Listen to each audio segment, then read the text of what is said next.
vamos entonces con otro grupo de antibacterianos que son los beta-lactámicos. Aparecieron un poquito antes, descubiertas por Fleming. Saben, seguramente han escuchado el cuento, ¿verdad?, de cómo fue el descubrimiento de la penicilina. ¿Lo han escuchado, cierto? Okay. Sí. Sin embargo, no fue hasta 1940 cuando se industrializó su producción. Como una característica importante, los primeros beta-lactámicos tenían total inactividad frente a microorganismos gram negativos, y en el medio ácido del estómago eran inactivados por ese pH ácido. Por eso la penicilina debe ser administrada vía parenteral. No hay presentaciones de penicilina vía oral porque son inactivadas por el medio ácido del estómago. Y además las bacterias desarrollaron un mecanismo de resistencia bastante efectivo para neutralizar los primeros beta-lactámicos, que fue la producción de unas enzimas que se llaman beta-lactamasas. Posteriormente a ese desarrollo de las penicilinas, aparecieron las aminopenicilinas, que fueron modificadas en su estructura para hacerlas más resistentes al medio ácido del estómago, y por eso la amoxicilina y la ampicilina sí se utilizan por vía oral. Y luego de las aminopenicilinas entonces aparecieron las cefalosporinas, que de las cefalosporinas entonces se fueron modificando. Todas tienen el anillo beta-lactámico responsable de la acción antibacteriana, y es centro también de la inactivación por las enzimas beta-lactamasas bacterianas, pero todas tienen el anillo beta-lactámico, aunque varían en susceptibilidad a la inactivación por beta-lactamasa. Las penicilinas no se utilizan por vía oral, vuelvo a hacer el recuento y a repetirlo, porque se inactivan en el medio ácido del estómago. Sí, las aminopenicilinas se pueden utilizar por vía oral. Y luego las cefalosporinas varían en su susceptibilidad frente a la acción de las beta-lactamasas. Entonces habrá cefalosporinas que son menos efectivas porque, al igual que las penicilinas o las aminopenicilinas, pueden ser inactivadas por estas enzimas bacterianas. ¿Alguna pregunta en este grupo hasta aquí? ¿Se entendió cómo es el grupo, verdad? Sí entendí lo que... ¿Alguna pregunta? Por ahí hay una pregunta, parece. La muchacha que lleva la primera. Ajá. Lo que hace es inactivarse. ¿Cómo? Pero vía oral porque se inactiva. Las aminopenicilinas no, las cefalosporinas muchas se utilizan por vía oral. Las penicilinas sí, no hay presentaciones vía oral porque el medio ácido del estómago son inestables y se rompe la estructura química y no hay efecto antibacteriano significativo. Profesor, la pregunta mía es, las penicilinas y las amoxicilinas, la ampicilina, y la amoxicilina son familias de las penicilinas, pero ¿con qué? Con un grupo, usted dijo ahorita, con un grupo que amino. Bueno, se van haciendo modificaciones químicas. A la estructura de las penicilinas entonces se le añadió en el caso de las aminopenicilinas, se le añadió un grupo amino. No recuerdo en este momento qué otros radicales, pero se les dio ese nombre. Se hacen esas modificaciones químicas, ¿por qué? Porque se busca la mejora farmacocinética. Entonces en este caso se buscaba que fueran resistentes a la acción del ácido clorhídrico en el estómago y se absorbieran significativamente, tuviesen una buena biodisponibilidad. ¿Cómo no la tienen vía oral las penicilinas? Mejor dicho, son unas penicilinas pero modificadas. Son unos beta-lactámicos. Beta-lactámicos. Todos tienen el anillo beta-lactámico, ese que está en rojo ahí, ahí está señalado con una flecha. ¿Sí? Todos son beta-lactámicos. Las penicilinas, las aminopenicilinas y las cefalosporinas son beta-lactámicos. Ya, gracias.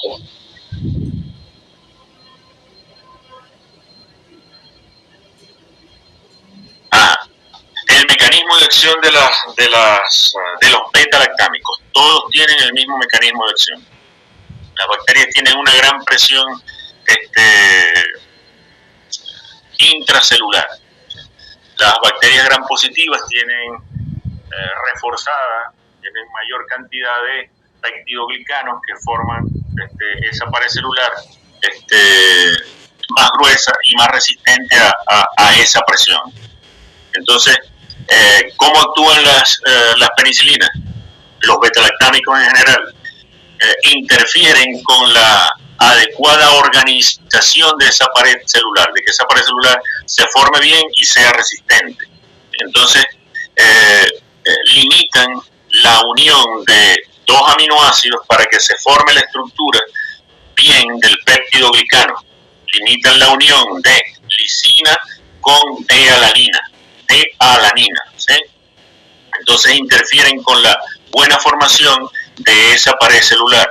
No me tienen que nombrar ni siquiera peptidoglicanos, ni L-lisina, ni D-alanina, ni residuo de N-acetilglucosamina o N-acetilmurámico. No me tienen que nombrar nada de eso. Con que me digan que limita la buena estructura, la buena formación en su estructura de la pared celular, y por eso cuando se debilita esa estructura, la presión interna de la propia célula bacteriana termina estallando y termina produciendo la lisis de la bacteria. Con eso me conformo yo para describir el mecanismo de acción de los antibacterianos beta-lactámicos. Todos actúan de la misma forma, debilitan la estructura de la pared celular. La pared celular tiene diversos procesos de formación. Disculpe, ¿puede volver a repetir el mecanismo de acción? Ajá. Bueno, la pared celular tiene varios pasos de formación. Una fase de formación citoplasmática, donde en el citoplasma de la bacteria se forman o se van agregando moléculas de N-acetilglucosamina, N-acetilmurámico, se van agregando a polisacáridos, y ahí entonces aparece, se comienza a transportar la lisina, la D-alanina, a través de poros de la membrana celular, y finalmente, por acción enzimática, esos diversos compuestos forman la porción de peptidoglicano, que o la cubierta de peptidoglicano, que en las bacterias gram positivo es más gruesa, porque hay una mayor presión intracelular en la bacteria, ¿sí? Entonces, los beta-lactámicos inhiben la correcta formación de esa estructura de peptidoglicano.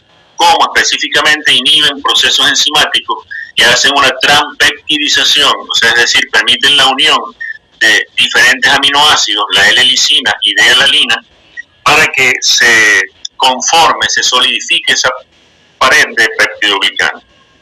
Si esa pared no se forma bien, no se forma fuerte, digamos así, entonces la presión interna de la bacteria termina rompiendo esa pared, esa formación de peptidoglicano, y la célula estalla y se produce la lisis bacteriana.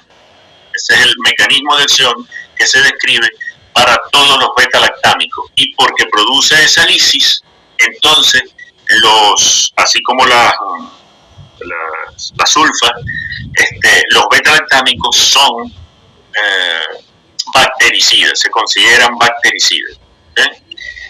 Entonces, eso precisamente nada más ocurre con las bacterias, o con los virus también puede ocurrir. No, los virus no, porque los virus no tienen ni siquiera pared celular. Los virus es una estructura de ADN que va allí libre. Perfecto, pues por aquí hace no hay el sitio de acción. Por eso precisamente es que la mayoría o todos los antibacterianos, hay algunos que se mencionan, escuché el ruido de que alguien entró. Gracias por haberlo repetido. ¿Perdón? Gracias gracias por haberlo repetido. Bueno, se entendió bastante bien, ¿verdad? Creo yo. Bastante bien, profe, bastante. Sí, profesor. Yo tenía entendido que por aquí me dijeron que las penicilinas, que se podían, que las penicilinas, pues estoy hablando de la penicilina de 6 millones de unidades internacionales. Un médico humano hace tiempo me dijo, no, que sí también ataca, tiene cierto potencial contra los virus, pero... No, porque ahí no hay pared celular. Y esos sitios de acción enzimáticos tienen un nombre muy... No lo quería nombrar para no complicar más las cosas, pero tienen un sitio de acción que se conoce, que son las proteínas ligadoras de penicilinas. Es decir, todos los beta-lactámicos llegan a esos sitios de unión que se llaman proteínas ligadoras de penicilina y ejercen ese efecto inhibidor enzimático que va a determinar que la pared de peptidoglicano no se forme. Y producto de eso, por la presión interna se produzca la lisis bacteriana. Perfecto. Pero entonces los virus no tienen esa pared celular. Yo tenía esa duda. Entonces no hay los sitios de unión. Por eso la gran mayoría de los antibacterianos no tienen efecto sobre los virus y es una pauta, por ejemplo, que si hay tos, si hay fiebre y hay secreción cristalina, ¿no? hay una infección respiratoria que si no se ve verdosa la mucosa, la mucosidad que se está produciendo, se asume que es todavía una infección que no ha sido una infección viral que no ha sido complicada con una infección bacteriana, entonces no deben administrarse antibacterianos. Y que es una cosa también, un principio del uso racional de antibacterianos para evitar la aparición de resistencia. Es decir, si es una infección viral, yo no debería utilizar antibacterianos porque no le van a hacer nada, porque no hay esas estructuras. De hecho, las estructuras, como lo mencioné al principio, la diferencia entre las estructuras de la célula de mamíferos y la célula bacteriana determina también la toxicidad específica. Entonces, por ejemplo, para los ribosomas se describe una subunidad, en las bacterias se describe una subunidad 30S, una 50S y hasta una 70S. O sea, eso por un proceso de sedimentación que se separan las fracciones proteicas de acuerdo a su densidad. En el caso de los ribosomas del humano, esa fracción 70S no está. Es decir, hay una diferencia estructural entre la célula bacteriana y la célula de los mamíferos. ¿Se entiende, verdad? Sí, nosotros no producimos ácido fólico, nosotros tenemos que consumir ácido fólico con los alimentos, no así como la bacteria. Y por ejemplo el núcleo de las células eucariotas que somos nosotros tiene una membrana celular. En el caso de las bacterias, el núcleo no tiene membrana celular y por eso las fluoroquinolonas penetran a la bacteria y llegan rápidamente a su sitio de acción, que es la formación del ADN bacteriano. Y esa diferencia hace que las fluoroquinolonas que tienen ese mecanismo de acción sean tóxicas para las bacterias, pero no tengan efecto tóxico en las células de nosotros, en nuestro ADN, ¿no? Entonces, las diferencias estructurales entre las bacterias y las células de eucariotas de los mamíferos hacen que la toxicidad de los antibacterianos sea selectiva en la mayoría de los casos. No siempre es así. Ya veremos un ejemplo más adelante con el cloranfenicol, que es ejemplo clásico de eso, de la toxicidad menos selectiva de los antibacterianos. ¿Se entiende? ¿Se entiende la cosa, verdad? Perfecto, muy bien. Entonces, atención que no deberíamos dar como pauta de uso racional de antibacterianos este tipo de medicamentos si se considera que la infección es netamente viral. ¿Sí?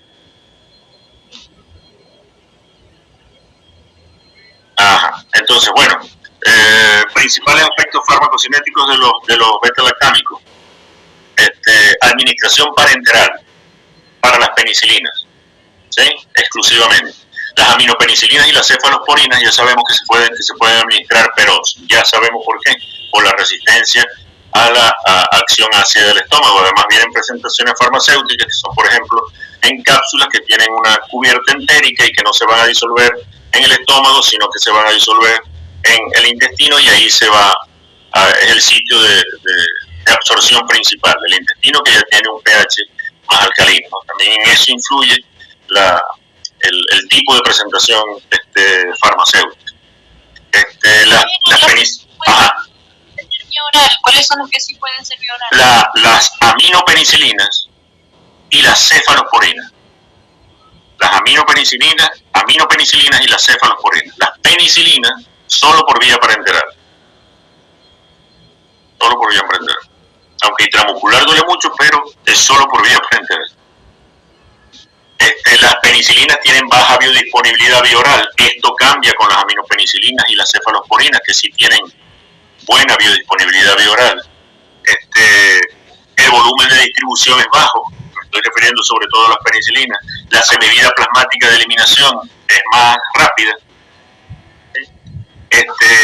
Pero las penicilinas tienen una ventaja, incluso con respecto a otros beta-lactámicos, como las aminopenicilinas y las cefalosporinas, tienen una ventaja, que de no presentarse la reacción de hipersensibilidad, que creo que no la he nombrado, de no presentarse la reacción de hipersensibilidad, las penicilinas son muy poco tóxicas para el paciente.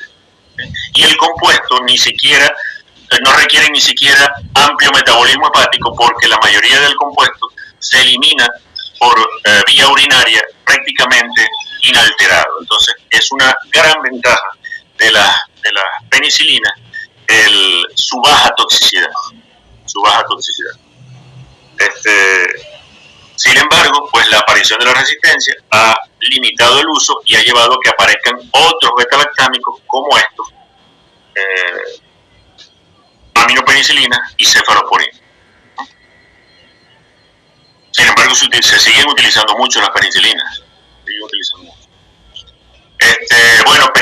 Penicilina G o bencilpenicilina, que puede haber de varias formas. Ya se modificaba esas primeras moléculas de penicilina benzatínica, entonces ya tenía una acción más prolongada, ya la semivida plasmática de eliminación era un poco más prolongada y se podía administrar cada 24 horas, por ejemplo.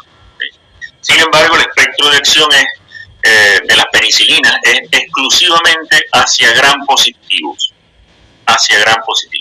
Streptococcus, Fusobacterium, Clostridium, estafilococos con un signo de interrogación, porque los estafilococos es un género bacteriano que produce rápidamente beta-lactamasas eficaces para romper el anillo beta-lactámico y generar de esa forma resistencia. Entonces, los estafilococos se utilizan incluso para clasificar algunas bacterias en resistentes o no a compuestos como penicilina, ¿sí? Que ya lo voy a mencionar un poquitico más adelante, creo.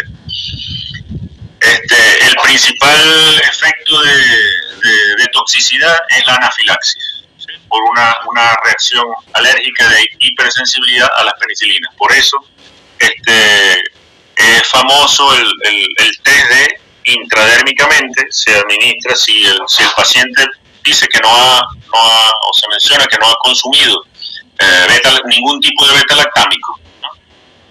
Entonces se administra vía intradérmica una pequeña cantidad de penicilina, y si se observa un halo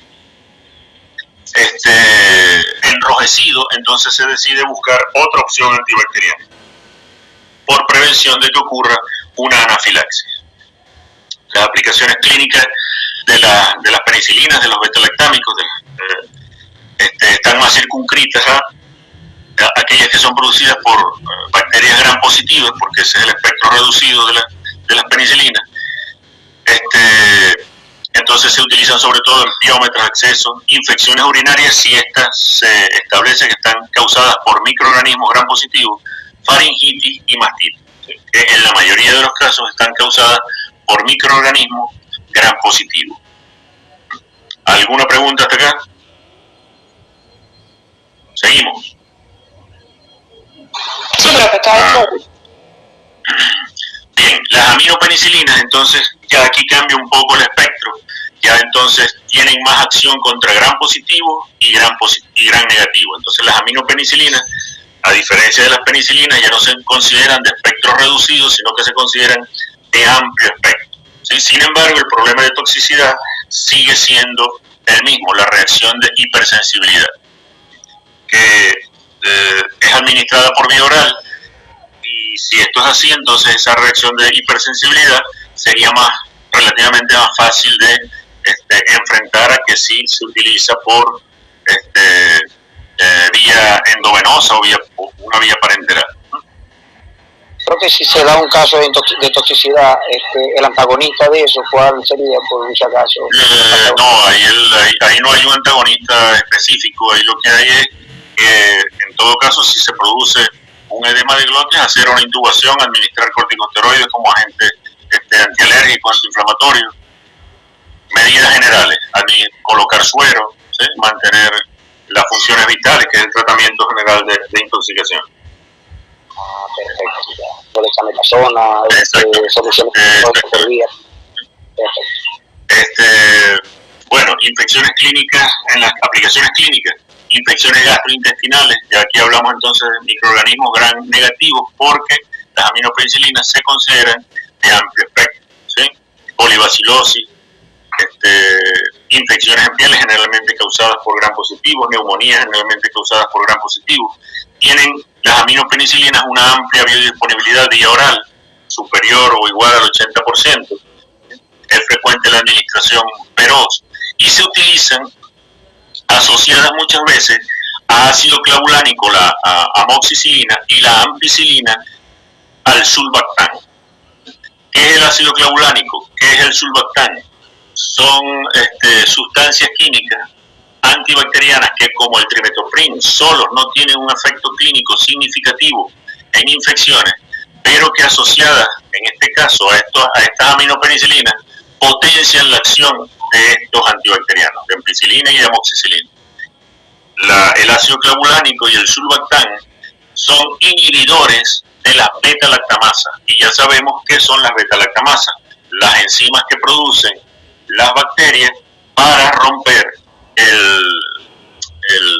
el anillo beta-lactámico de este grupo de antibacterianos y de ese modo destruir la molécula del antibacteriano y que no tenga efecto, ¿sí?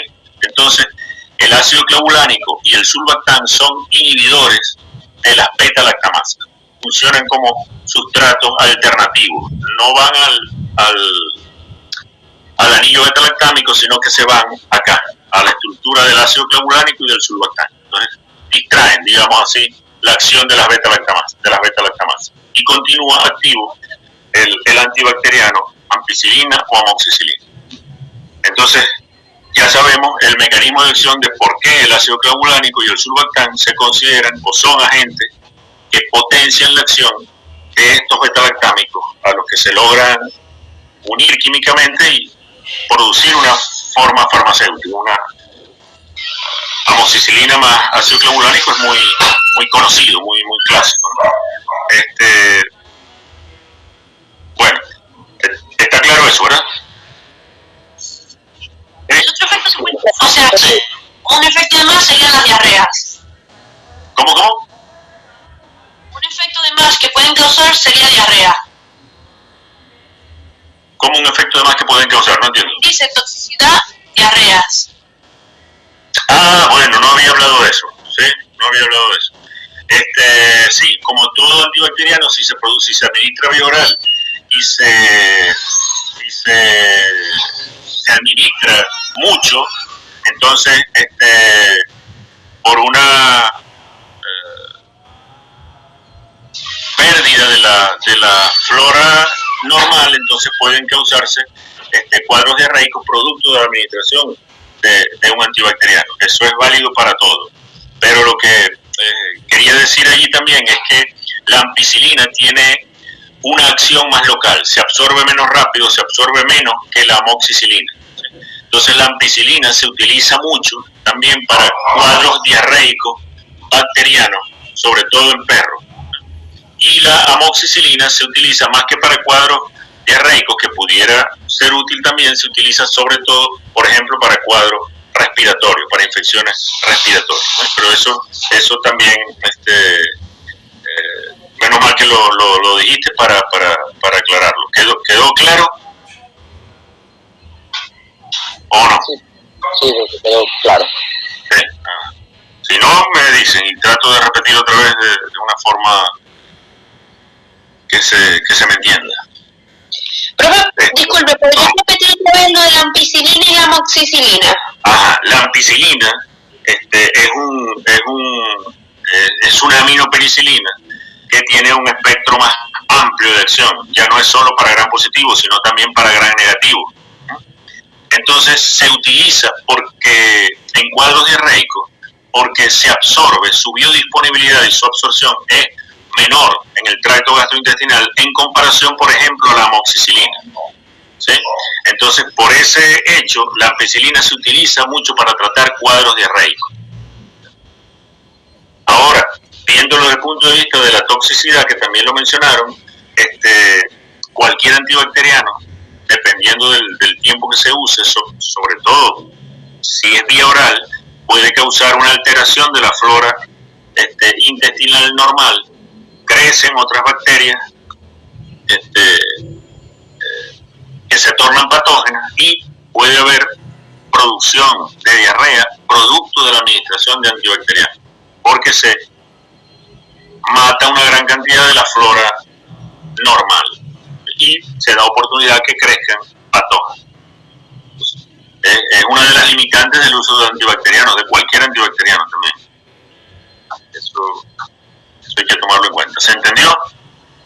Sí, profe, muchas gracias. Bueno, entonces,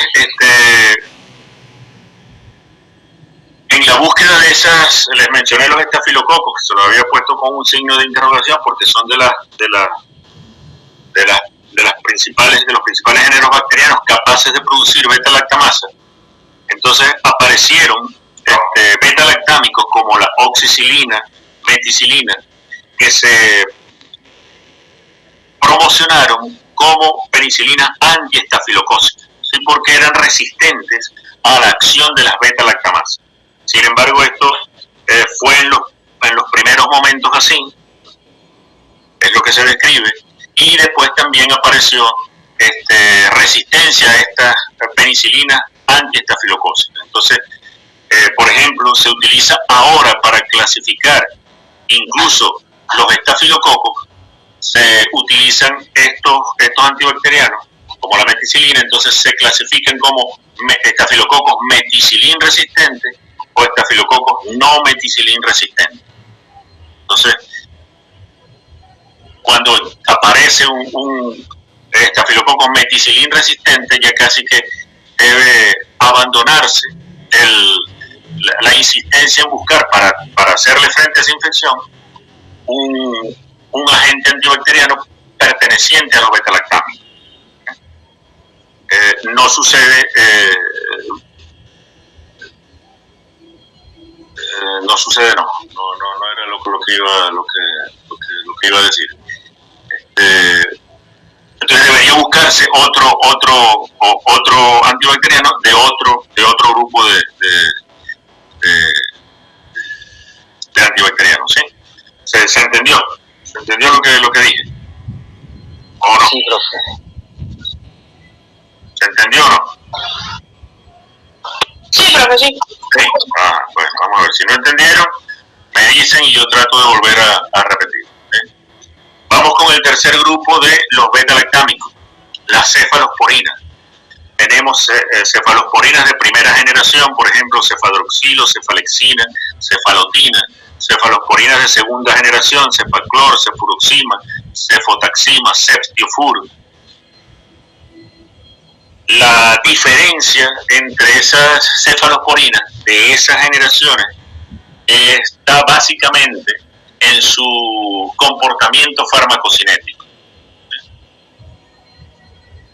aunque un poco también en su comportamiento farmacodinámico, es decir, en su capacidad para unirse a esos receptores bacterianos que van a determinar al final la ruptura de la pared bacteriana. Pero entonces, una cefalosporina de tercera generación, desde el punto de vista farmacocinético, tiene una capacidad mucho mayor de penetrar tejidos, conservando su actividad antibacteriana.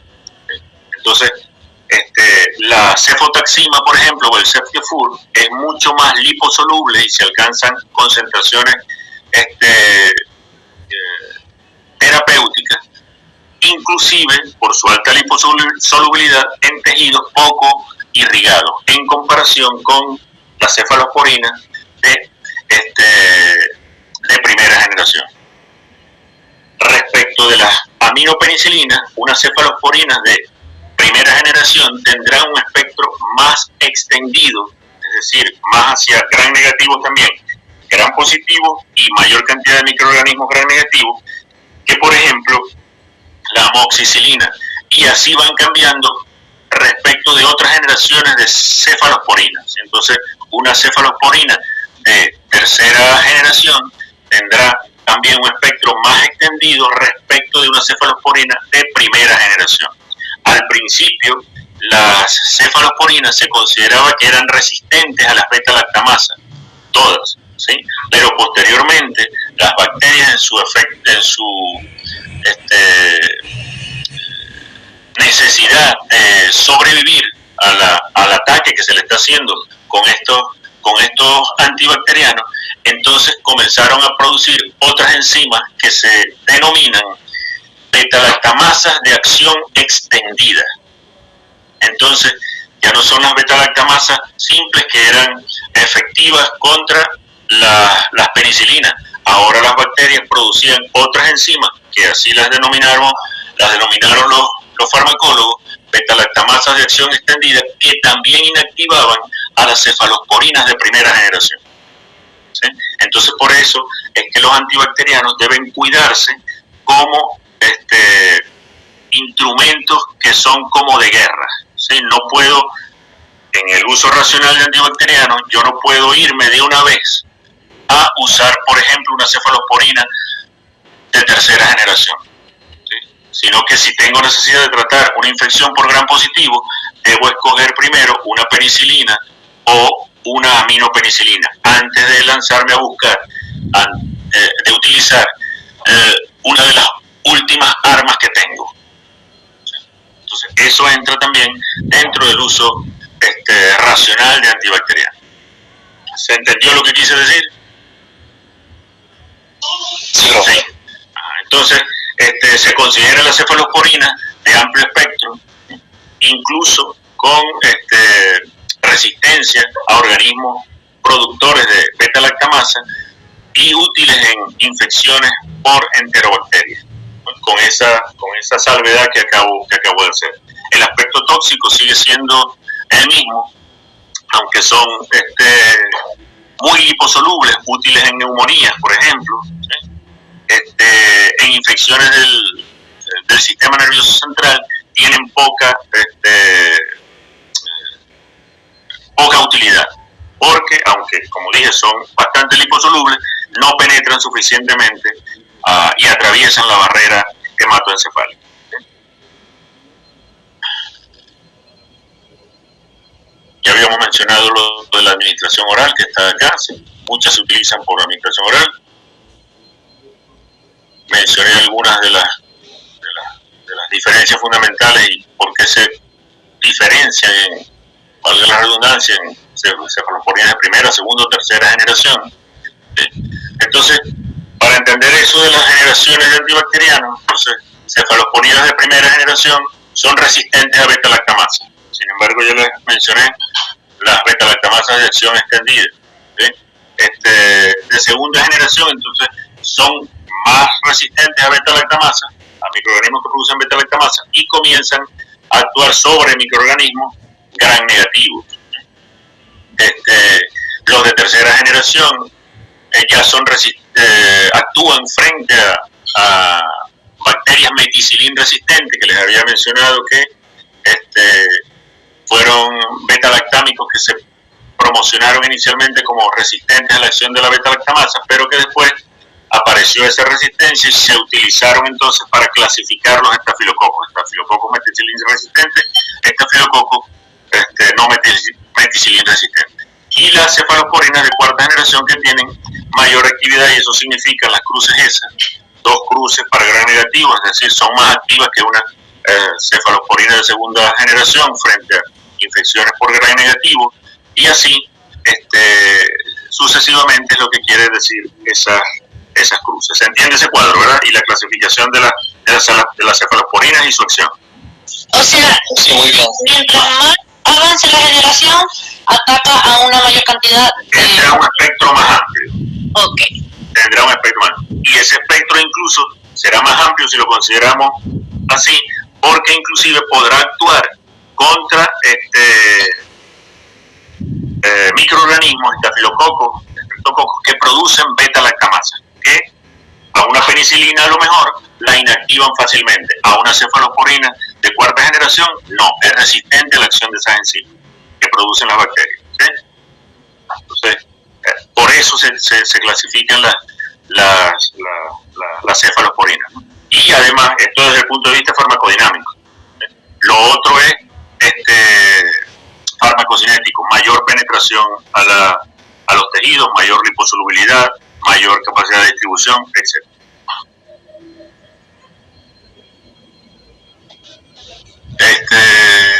A ver acá. Entonces, por ejemplo, aquí tenemos, bueno, diferentes, no quiero extenderme mucho en esto, pero fíjense que penicilina benzatínica, procaínica, potásica, ¿no? Y se une a otro antibacteriano, streptomicina. Y además, fíjense que ahí tiene, por la inflamación que puede haber en algunos casos en un proceso infeccioso, entonces ahí está diclofenac sódico, ¿no? Ya saben que es el diclofenac sódico, ¿verdad?